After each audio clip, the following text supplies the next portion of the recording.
I love backpacking. It's my favorite hobby to calm down my nerves after a hectic week at work. Almost every weekend, I go on hiking or road trips alone. I'm a bit of an introvert, which kind of backfired on me this one time. After a stressful project, I took a 5-day-long holiday to travel and live in nature. I always keep a bag ready to go camping. I took enough ready-to-eat food and water to get by. The plan was simple. I'd drive by the high road surrounded by woods and camp inside it for a night's rest. It was my first time doing things like that, so I never saw it coming. The first 3 days went smoothly. I woke up to amazing sunrises, had hot coffee, and prepared breakfast. And then, I headed for the next stop. On the 4th day, I left the last town on the highway and got onto this dirt road leading to the deep forest. I prepped my car before that and refilled everything. This time, I was going to camp by a lake and stay there for 2 days, totally away from people. I was buying drinks from the gas station when the owner asked, "Going hiking, huh?" "Yeah, man." "Are you gonna spend the night in the forest?" "Yeah." "Why?" The man's face changed. He chinned down his face and said in a low voice, "Has no one ever told you about Miram?" I frowned at hearing this. The owner went on. Miram was a beautiful maid in a bid to escape her owner. One night, she ran away and ended up in those woods. She wandered into an unknown place and was raped by thugs, who later murdered her. "Come on, dude. You're just trying to scare me." "Well, it won't work for me." I paid for him and left him in my car as I drove away. The man kept muttering how I shouldn't be staying in those woods at night. I was halfway put down when the sky rumbled. Dark clouds immediately covered the daylight, and the rain started pouring, but I couldn't stop, so I kept driving at a minimal speed. I feared that going at high speed might turn the car over if it started to storm, hence where I was supposed to reach by afternoon. I arrived after sundown. It was a shallow creek. The banks were filled with uneven grass and wildflowers, creating a mystic smell. At last, the moonlight was shining on the stream. I collected some wood and lit a fire to warm myself. After feeling all charged, I chugged drinks and made dinner. I heard a waterfall at the end of this creek, and I wanted to wake up early to visit it the following day. I made fried eggs, bacon, and some ramen noodles. I was starving after the annoying drive. By 8:30, I was inside my tent reading a book. I could hear the splash of water on the riverbank, the chirping of crickets, and the crackling sound of wood burning in the fire. After 5 seconds, another sound added to that ambience. A sound of someone swimming in that creek. I could hear the clapping of waves echoing into the woods. I unzipped the tent and peeked out from the corner. The banks were filled with fog. A cloud of smoke was covering the creek like a gray wool blanket. Just then, I saw a head floating on the water. I flashed my light, and it quickly went underwater. A weird feeling increased my heartbeat. Was that a person? I came out on the banks and flashed my light to look around. I couldn't see anything. Turned around and returned to my tent when I heard a sound in the water. Flashed my light back at the water. It flickered twice and then stopped working. Damn it. I hit the torch with my fist, but it was done for. That's when the whistling started. High-pitched, yet slow whistles coming from the creek. I stood on the foggy riverbank illuminated by the pale moonlight. My skin crawled. Suddenly, I began feeling threatened by this unknown entity. I could see a movement in the water. Something was swimming toward the bank, right in my direction. It was coming at full speed, moving the water rapidly. When it reached the bank, I fell, screaming. "Who is that? What do you want?" Suddenly, clouds of fog covered everything in front of me. All the sounds stopped. Uncomfortable silence remained, And then I saw a girl standing amidst the thick fog. I have never seen a face like that. Her eyes were like little fireflies glowing in those hollow black sockets. Her skinny pale hands hung beside her body. She stared into my soul for a few seconds and then suddenly closed her eyes. My body was numb in fear, but somehow I gathered the courage. I hit the flashlight one more time, and it finally turned on. But this time, she wasn't there. Only the thick fog crowded in front of my eyes. With trembling hands, I kept looking into the mist. I wasn't ready for this shock, so I fell on the muddy banks. The girl was now standing before me, floating 4 feet above the ground. Her mouth opened wide, and so did her eyes. Then I heard a buzzing sound. As the sound grew louder, thousands of flies came out of her eyes of her mouth. It was as if she was vomiting them alive. The flies swarmed all over me, and I started running like a mad dog. All I remember after that was grabbing my stuff and hopping into my car. Looked at the moonlight gleam one last time, and she was dancing on the water, laughing like a ghost. Her long hair dangled in the cold wind as she moved in circles, stretching her arms wide to the sky. Her chuckles echoed into the night. A sick joy could be sensed in her lunatic dance moves. It was terrifying to witness. I left the place that night. I drove until I reached the same gas station. I spent the night there. The next morning, I told the owner everything I saw. The owner said Miriam's body was found on the banks of the creek one morning. Her face was distorted with fear. A swarm of flies moved in circles around her hollow jaw that was opened in a silent scream. Her killers were never caught. People say she still haunts the woods at night.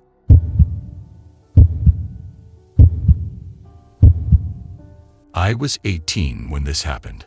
High school was finally coming to an end. Everyone was hugging their friends and promising to be in touch. Even my friends and I were emotional. The fact that 2 of us were leaving next week hit me like a brick to the face. We wanted to make the upcoming weekend memorable, so my friend Kevin suggested going on a road trip to the forest on the outskirts. It was a 45-minute drive from our town. We jammed the car full of food, camping stuff, and of course tons of drinks. It was 4 of us. Me, Kevin, Max, and Patrick. We were still looking for a spot when we got to the campsite. It was packed with campers and tents. Man, this place is flooding with babes in birthday suits. Shut up, Max. Well, what do we do now? I say we drive until we leave this crowd. We agreed with Patrick and didn't get down from the car. I started the engine. Honestly, it was an all-boys trip, and we wanted to have our own space. After driving for 15 minutes straight, we stumbled onto this narrow trail that went deep into the woods. A signboard was put up in the corner reading, "Deep Woods. Camp at your own risk." Guys, don't know if it's a good idea to camp here. We could get lost. Don't be a chicken. It was our last trip before college, so I smiled and took the trail. The uncanny feeling of entering this part of the forest kept ringing in my mind like a red flag. Halfway down the trail, we found the perfect spot we were looking for. Patrick and Max started putting up the tent while Kevin and I hoarded wood for the bonfire.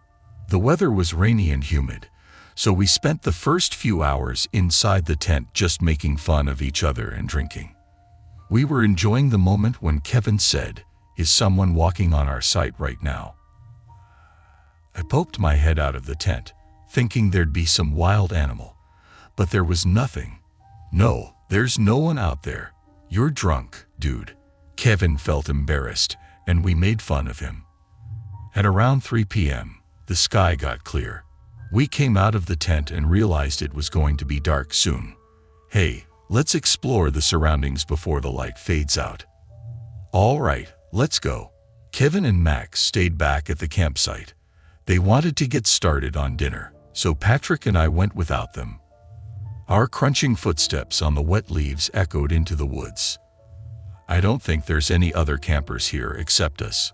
With the mixture of the tall trees, the hooting owl, and the breezy wind, the atmosphere was honestly quite thrilling.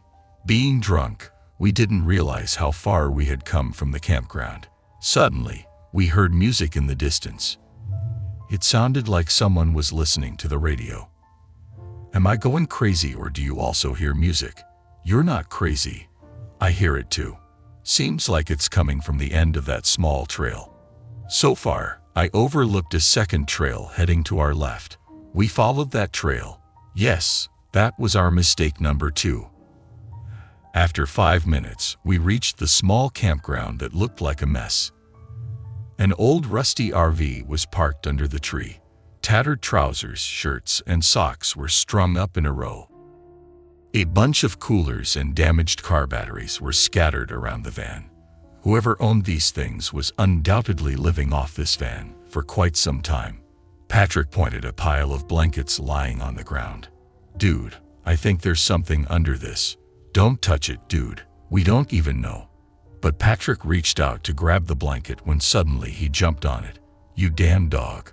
What we guessed was a blanket was a giant boarhound dog with wrinkled skin like my grandpa. I have a feeling we shouldn't be here, dude. Yeah, let's go back. Patrick and I turned around when we heard a coarse voice behind us. Need anything, boys? A man was staring at us from the window of the RV. He waved at us, and I had to smile to drive away the awkwardness. No, sir. We were only fooling around. Sorry to disturb you. We were about to head back. What? No, it's all right. I hardly get visitors. He came out of the RV to talk to us. He was tall and partially bald.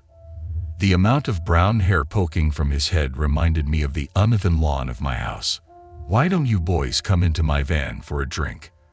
Patrick and I exchanged a worried look. Even though the man appeared friendly, he gave off weird vibes. But just to be polite, we did go in. The inside of the van was way worse than its outside. Not just that, the van was covered in uncomfortable cutouts from adult magazines. Being boys, we could still ignore them. But what made me shiver was the big shiny chopper kept on his bed. It was the only thing that seemed clean and well taken care of. That's just for protection.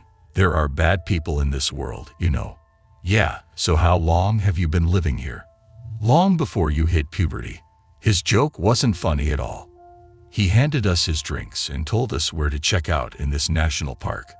After a few more minutes, we got up to leave when the man suddenly grabbed my hand and asked in an almost whispering voice, "Hey, how many of you are there?"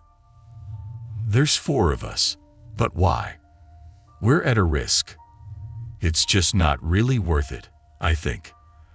I just got all the bodies, wouldn't be able to have all the evidence. This would be too much. One of them could run. I can't be chasing right now." He went on muttering to himself, and we could hardly make out what he was saying. We finally came back to the campsite. That night, I almost slept with one eye open. The smiling face of that man kept flashing in front of my eyes, even though he looked normal. Something didn't seem right about it. We came back from the trip and our lives were gone. After 2 months, I was at my girlfriend's house when Patrick called me. "Dude, check the news now." "Why? What happened?" "It's that guy from the campsite. He's been arrested for murder." "What?"